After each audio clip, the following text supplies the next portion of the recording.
Alumnus from both the East Mesa and Mesa location. Michael graduated in 2012 as a phlebotomist and in 2016 as a registered nurse. Upon graduating nursing school, he won the Light of Way Award where he spoke to his graduating class.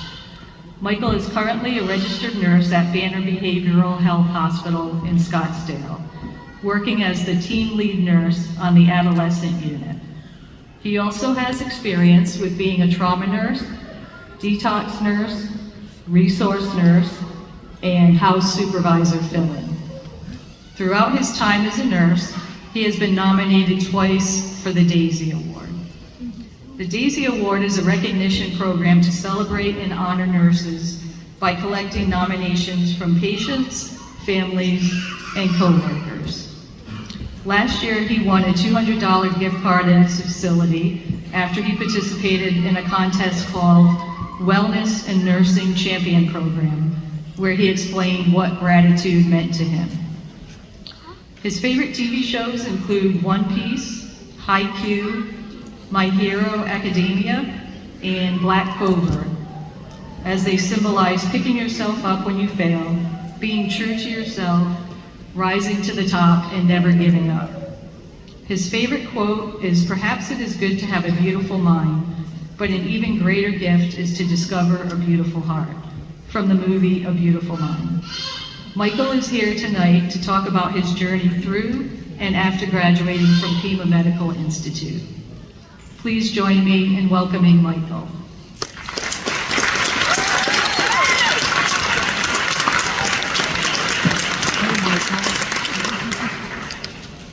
Good evening, graduates and families that are here.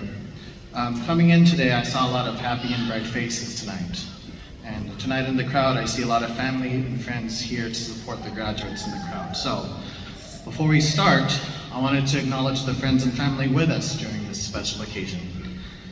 From the first time you graduates started classes, your family and friends were there for you. They understood when you had to miss out on family events, and they understood those brutal final exams. They've seen you struggle, and now they've seen you succeed. So this is also their night. Now I want you to cheer as loud as you can for them because they've been your biggest cheerleaders. So let's give them a round of applause.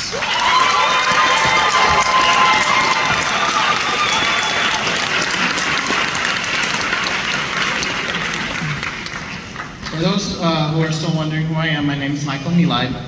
I was also a student at PIMA Medical Institute. PIMA has played a significant role in my life, and without this school, I have no idea where I'd be. The school asked me to be your keynote speaker for tonight, and I'm very grateful to be here, to be able to speak in front of you. So thank you for having me. We all have a story here that brought us here, and I'm here tonight to share my story. A little bit about me. I was raised in East Mesa location, and I have grown up here since 2004. The early experiences I experienced growing up here in East Mesa helped me teach the value of resilience, hard work, and focusing on what truly matters. Before starting at PIMA Medical Institute, I worked at McDonald's, where I was working since I was 15. That's when I started. At the age of 18, I started college classes at Mesa Community College, and that's where I started at the Red Mountain location. During the second semester, things started to go downhill for me. For personal reasons, I became very depressed, and it affected me negatively to where it just started taking an emotional toll on me. I felt like that I was struggling. I couldn't get out of bed.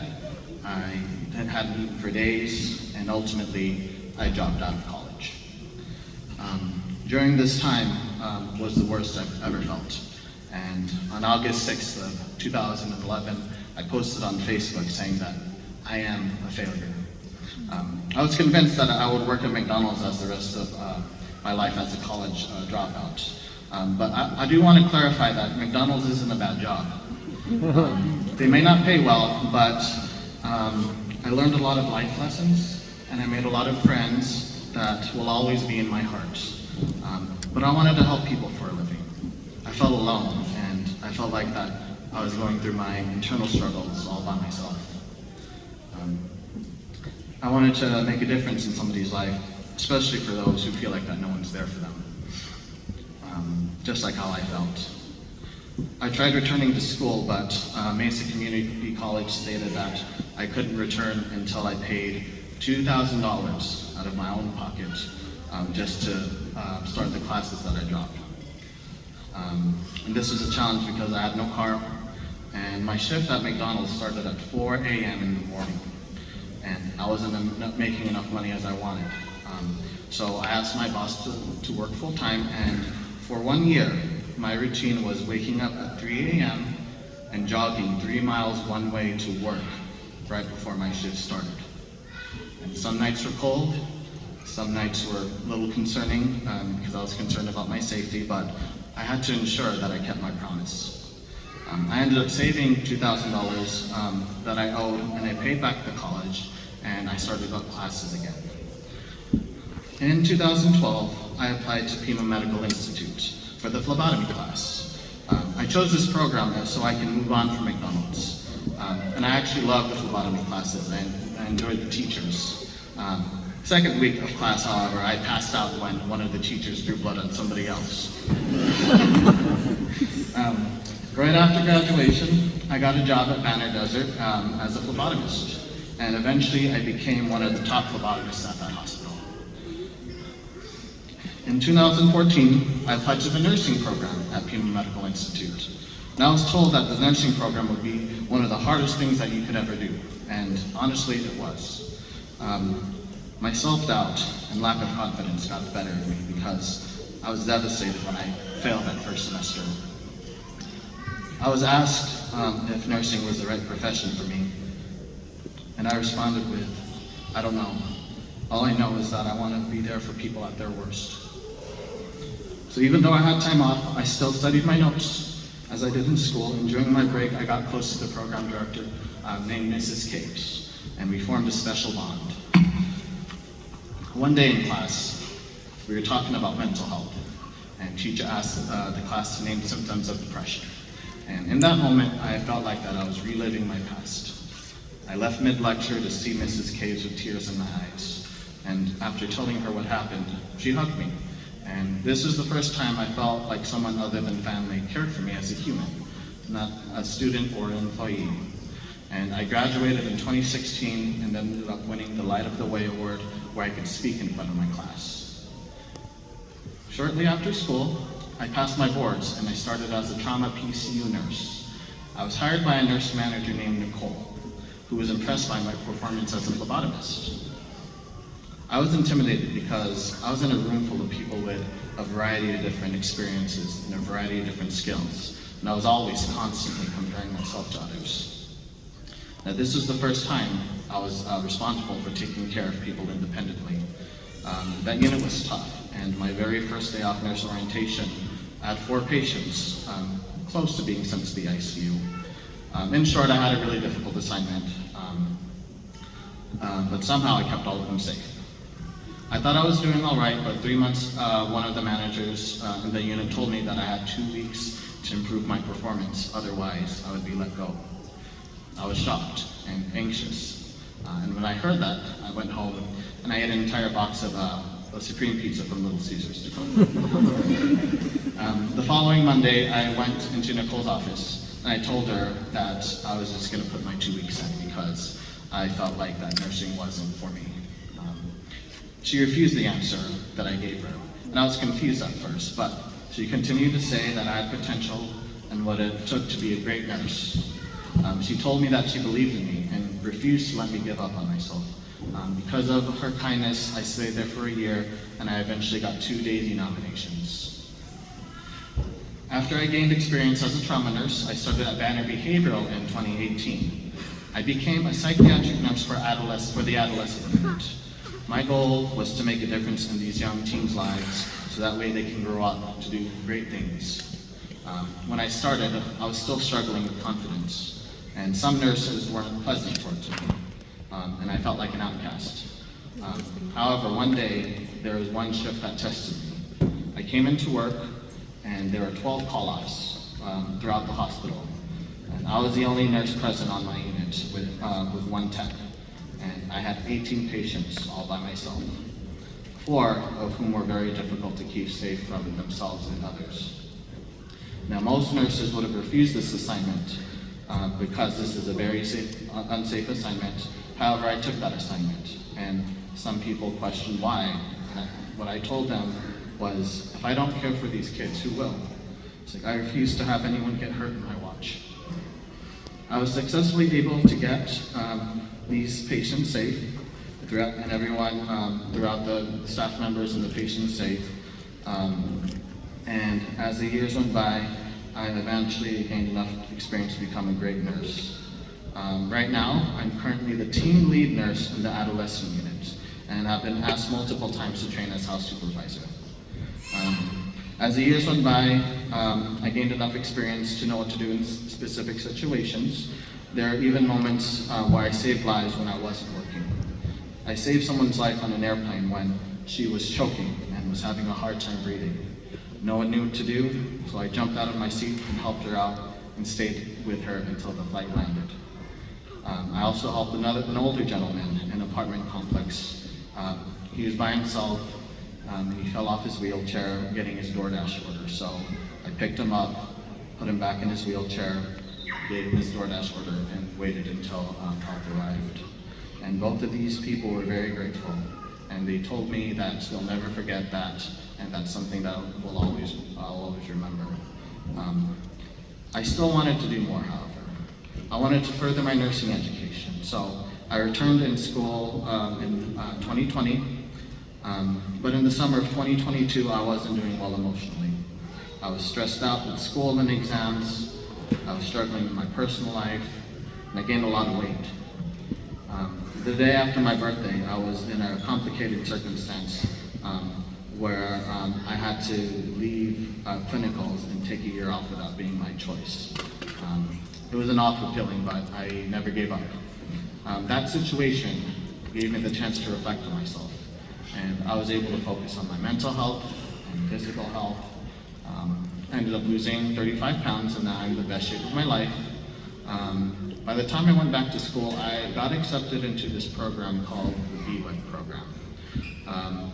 This program is only a handful of students get picked, and I was given a stipend of $30,000 to do clinicals in Tucson. With that stipend, I got an apartment, and I did clinicals in Tucson. Near the end of the semester, I was too focused on clinicals, and I wasn't paying attention to the coursework. It was 2 weeks from finals, and I received an email from my instructor stating that I was below par on passing the class. This terrified me because if I failed, not only would I have to wait another year, but part of the agreement with the stipend was that I had to pass my classes. If I failed, I would have to pay back $30,000 of the stipend that I spent. And in addition to that, I would have lost my apartment. I needed an 86% to pass. With the grades that I had, it seemed impossible. I was preparing to study the hardest I've ever studied before. 9 days before the final exam, I went to the gym to relieve some stress, and I ended up injuring my back to the point where I could barely walk. This is the point where I felt like giving up. At this point, I needed a miracle. The night before the exam, something strange happened. I was alone in my apartment. The next thing I knew, the TV turned on. And I looked inside my room, and not only did the TV turn on, but it opened up YouTube. And a commercial was playing. The commercial was promoting the LDS church titled, God Wants to Hear From You. Now, although I am not Mormon, after seeing that video, I prayed for a miracle. The next day I took that test, which consisted of 135 questions. A few hours later, I got the results. The average score for the class, for the majority of the class was 83%, meaning that this exam was difficult. In school, we had a strict grading policy. Anything below 80% was failure. And this was the final exam, my last exam before graduation, but this is the exam where I injured my back. And if I failed, this was the exam that would have let me lose my apartment and I would have to pay $30,000. The final score that I got was 91%. One of the highest, if not the highest in the class.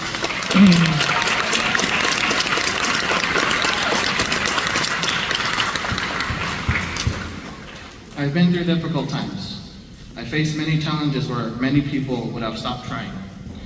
There were plenty of times when no one believed in me, which led me not to even believe in myself. But I also experienced kindness from people who made the biggest difference in my life. When asked to be a keynote speaker, I wasn't sure what that meant, so I had to Google it. According to Google, a keynote speaker sets the tone for the audience. With my story, I'm here to inspire people who feel lost, and most importantly, provide hope for people who don't have it. You will face many challenges in your life. There will be people who will doubt your abilities, and there will be a point in your career where you ask yourself, am I able to do this? It's natural for us to think that way, to think of the what ifs. What if I do bad on a test? What if I don't get the job that I want? What if I fail? A dear friend of mine named Catherine went through this program with me, and we faced similar challenges together. We both dropped through it together, and I'll never forget her. She had a saying that always stuck with me. Whenever I felt like giving up, in her words, she would say, what if it all works out? And it does work out. Now I have a long-term goal and a short-term goal to look forward to. My long-term goal is to become a program director for a university or become CEO of a well-known hospital. My short-term goal is to pay off the rest of the mortgage from my childhood home, remodel it, and give it to my parents so they can retire rent-free. In addition, I also plan to write a book about my experiences. Now, the reason why I share my story is because of what I overcame. Sometimes things don't go how we want them to, but that doesn't mean you should stop or give up. That means you have to take risks and find your own way. You can slow down if you need to, but don't stop. I recently took my boards, and for the first time in my life, I didn't feel like I was going to have a panic attack. I looked in the mirror and said, I'm going to pass. And when I took the boards, it was 175 questions. I finished a 3.5-hour test in just a little over an hour. Now, throughout the speech, I never clarified what I returned to school for after my nursing degree. So ladies and gentlemen, after everything that I told you, and everything that I've been through, I wanted to announce that I recently graduated from the University of Arizona with a doctorate's degree as a psychiatric mental health nurse practitioner.